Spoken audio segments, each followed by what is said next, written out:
and I will record it for you. If you miss some of the lectures, right, you can always go back and watch them off of, what's the website?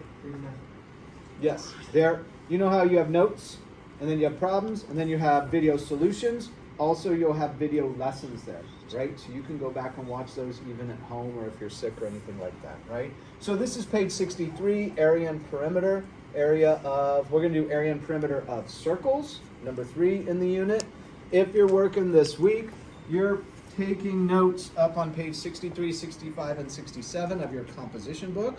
Does it sound right? If you haven't turned it in yet, which is quite a few of you still, you're trying to do a video check of cover all the way through page 49.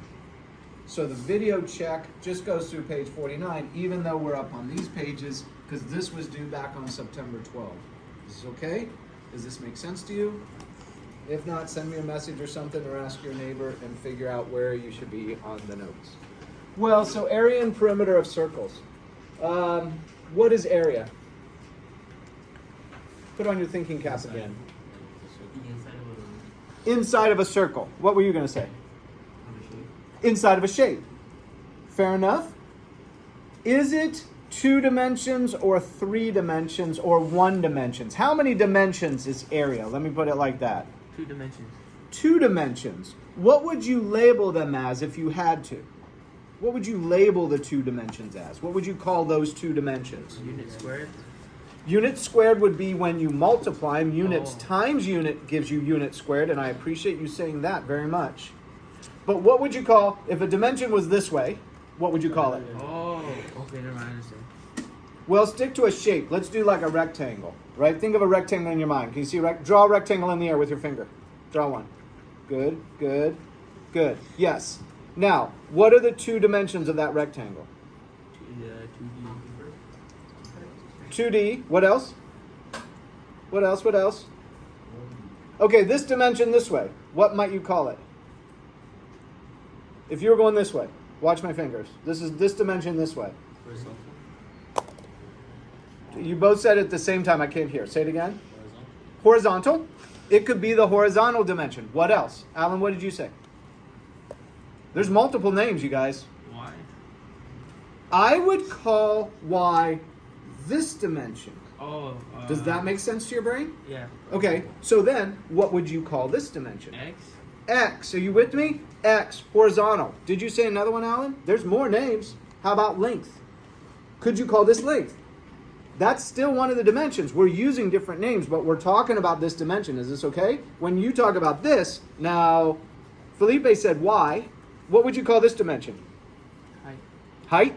What else? Anything else? Can you think of anything else? Vertical. Good. What else? There's more, probably. Are you with me? So, elevation. Elevation. I think that's a great one. One you probably wouldn't think of very often, right? It's the elevation. I went from here to here. I'd like an elevator, right? I started at this floor and I went up to that one. How high did the elevator go? So high is another word, right? How about the word, how do you measure the height of an airplane? Altitude. Altitude. Another one you can use to call that dimension. But in the end, you've got 1 dimension, 2 dimension of that rectangle, so it's a 2D shape. You okay with this? If you took the 2D shape and you made it 3D, what would be the dimension that made it 3D? How would you convert that rectangle into a 3rd dimension, and what would you call it? Depth. Depth. Good. Z. Z. Good. What else? Width. Good. You following me? Can you see it in your mind? Can you see the 2D, and can you transform it in your mind to the 3D by adding a depth to it, making it come out at you in your mind? Can you do it? So they say if you can do that, you might make a good engineer. Okay? If you can't, don't worry. There's other things you can do. Okay? I don't know. Different minds can and can't. I'm not totally sure. I don't know. Right? I've had students be able to do it and not. They say if you can do it, you might make a good engineer, because they have to be able to see those 3 dimensions in their mind. You with me? And so if you can see that, and that's fun for you, think about that later in your life. Right? Okay. So back to the circle. A little bit off task here, but it's all an explanation of what you're talking about. So area is this space inside, not space is a good word, but that which is contained within the border of the circle, which is the circle, right? That which is inside the circle, area. So what is the area formula for a circle. Let me grab my notes so I can do what you guys are seeing. We go straight for, and a lot of you probably know this from prior years, but the area of a circle, well, let's talk about the components. This is the circle here, right here. This is the circle. Okay, everybody look up here. Is my finger on the circle? Yeah, no. It's it.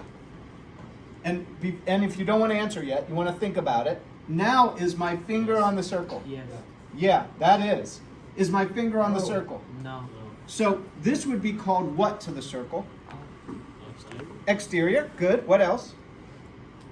Outside. Outside, good. And probably a bunch of other names. All those names are correct. Are you with me? You can call it any of that, whatever your brain sees it as, that's outside the circle. And this one would be called, good, interior. What else? Inside. Inside, good, good, good, good. So this is the circle here. What is this dimension across the circle through the center? The diameter. Good, and you've got the notes in front of you if you need it. That's the diameter. What's this one called? Radius. Good, and don't feel bad about looking at the notes at all. Part of this process is for you to review the notes as we talk about it. Are you with me? Yeah, that's part of what your brain's trying to engage. Okay, here's the area formula for a circle, and I'm going to explain it in a moment. It's area equals pi r squared. What is this symbol? Radius. Careful. Wait, let me try to point to this one. Oh, pi. I'm trying to point to pi. What is pi? 3.14. That's one way. What else is pi?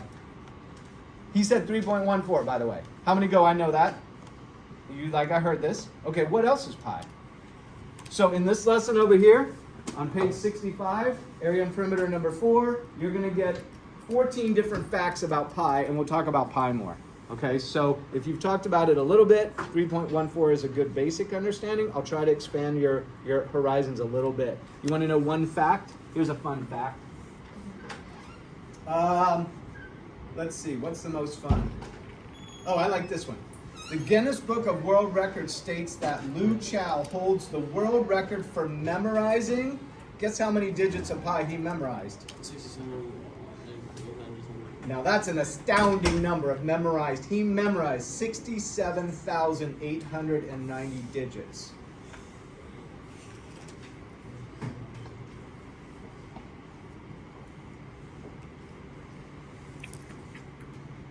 Okay, good. So, pi, let's keep at pi for now. R stands for radius. I don't know if did I label it on this first one or I just left it as this? If it's diameter, how many, so go back and do this. Here's one, radius. Why would this be another way to write the area formula for a circle? What's happening here? What do you think the D stands for? Diameter. Diameter? Everybody say diameter. Okay, everybody say diameter. Nice, thank you guys, thank you. Okay, why is it divided by 2? Because you're supposed to do it by radius, but radius is half of the diameter. Good, and I think you're getting there, but what you want to say is diameter is, I think the way you said it's right, radius is half of a diameter. Good, thank you, you said it right. So see the D divided by 2 is half of a diameter, thank you. I was almost going to go the wrong direction there, so I apologize for that. So radius is normally in your area formula, but if you take diameter here, divide it by 2, you're back to radius again. That's what radius is. Radius is diameter divided by 2, or diameter is 2 times the radius. You can switch it either way. Okay, good. Thank you for that. I appreciate that. All right, go to a sample problem. What if we say the diameter of a circle is 6 centimeters right here? What's the area?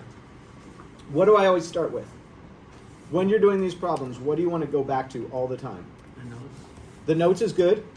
What part of the notes am I trying to go for? So I want to know area. I want you to say, start with the formula. You with me? That's what I want you to say. Everybody say, start with a formula. Okay, so I'm going to say area equals pi r squared. And I may not understand this yet. I'm going to try to explain it to you here. And I have an activity for you to do where you get to cut out pieces of the circle and find the way that this equals this formula. Okay, so I'll try to help you reconstruct it yourself. So pi r squared, the pi stays in the formula. What's the r? It's doubled by. It's the second power. radius, and I'm given a diameter is what I'm trying to go for. I'm going to use this one here, diameter over 2. So I'm going to say 6 centimeters divided by 2, and this is all being raised to the second power. So area equals pi. 6 divided by 2 is 3 centimeters. I'm keeping the units along with the number, and it gets squared also. So area equals pi. What's 3 squared? Careful now. Go slow. Think about it. Think about it first. 9. What does your brain want to say? 6. Your brain wants to say 6. It's trying to multiply it by 2. I get that, but you got to bump up a notch and think about it a second, because most of you know square means that number times itself, right? So 3 times 3, this goes to 9 here. So you've got 9. What is centimeter to raise to the power 2 equal? It's not a trick question. It equals centimeter squared. Why is this important? Because what did we say area was?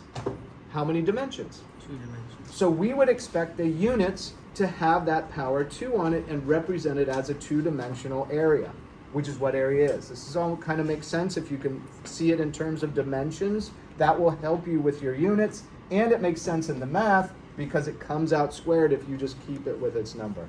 All right, so area equals 9 pi centimeters squared. Why do I not replace this with 3.14 anymore in high school? In middle school, your teacher might have had you put 3.14 in there. Why am I not going to do that anymore in high school? Why? Louder? That's right. He said 3.14 is less accurate. So why? Why is 3.14 less accurate? Because what is pi really? Pi is, and this will be on our next lesson, we'll go through this, right? 3.14,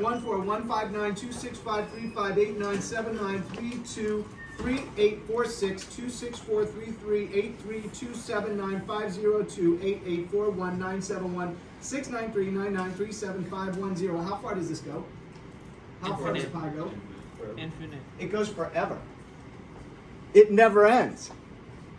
You with me? And I'm going to talk about this tomorrow in the lesson.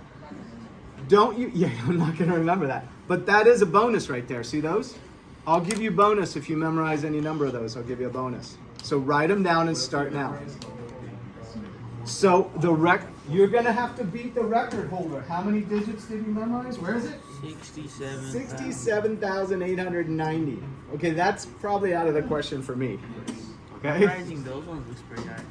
Those are in groups of 10, and that makes it easier for your brain to digest it. Are you with me? There's strategies you can use to memorize, and you'd be shocked. I have students every year that memorize those. How many is that? 10, 20, 30, 40, 50. That's 60 digits of pi. I have students every year that memorize that for bonus. It's easier than you think. You could probably do it in the next 5 minutes if you sat and did it. How did that guy memorize 67? I don't know, but I think he used patterns, etc. Right? There's way you memorize. You've memorized things before. Did you come up with sort of tricks and patterns and associations? All kinds of things you use to memorize, right? Our brain is pretty cool. If you want it to memorize, you can get it to memorize, right? And it's not easy though. You got to work for it. Okay, anyway, let's go from here. You're going to leave the pi in the answer because now it's perfectly accurate because this symbol contains an infinite number of decimal places. It's in the symbol. So by leaving the answer 9 pi, it's actually extremely accurate, perfectly accurate. When replacing it with 3.14, cuts off all those digits, those infinite number of digits. Does this make sense? So that's a great answer, and I appreciate you saying that, Nicholas. Leaving the pi in is more accurate. Okay, come over here quickly before I run out of time. This is a circle. We're talking about area. How did we come up with this area equals pi r squared? And I want you to work with me quickly, and then I'm going to give you, not today, but I'll give you a piece of paper that you're going to cut up. You're going to cut out these pieces of pie, and you're going to take, all right, imagine a pizza. Do you like pizza better or pie? Who likes pizza? Okay, who likes pie? Not that I got more pizza, but do it whatever you like. What kind of pie? Oh, you didn't? What kind of pie? I like apple pie with a scoop of ice cream. Have you had that at Thanksgiving maybe? Apple pie with a scoop of ice cream? No? It's always pumpkin pie. Pumpkin pie? There you go. That's true. It's oftentimes pumpkin pie at Thanksgiving. That's true. But I always try to vote for apple in my household. Sometimes I get it, sometimes I don't. All right. Do you see the pizza slices? So you've got a circle, you cut it up this way, and then you cut it again. How many pizza slices? 1, 2, 3, 4, 5, 6, 7, 8. If you order pizza, sometimes they cut it in 8. Sometimes they cut it more into smaller slices, but I'm just gonna stick with 8 for ease sake, all right? I'm taking slice 1 and putting it here. Slice 2, putting it here. Slice 3, putting it there. Slice 4, putting it there. Slice 5 is going here, upside down. 6, 7, and 8. What shape does this start to make? A rectangle. Is it easy to calculate area of a rectangle? Yes. A lot easier than a circle. And what is it? It's base times height. You following me on that? That's the area. Hang on 1 second. So here we're going to go, what's my base? Well, when you take all these pieces and turn them this way, it's not the full distance of the circumference. They squish into half of the circumference. So you have half of the distance around the circle. So you get to take half of circumference, which is 2 pi r. The 2's cancel out and you're left with pi r. Pi r is now this base and the height is r. Do you see how the height is the radius? See the radius here and it goes right across? That's the height of the pizza slices.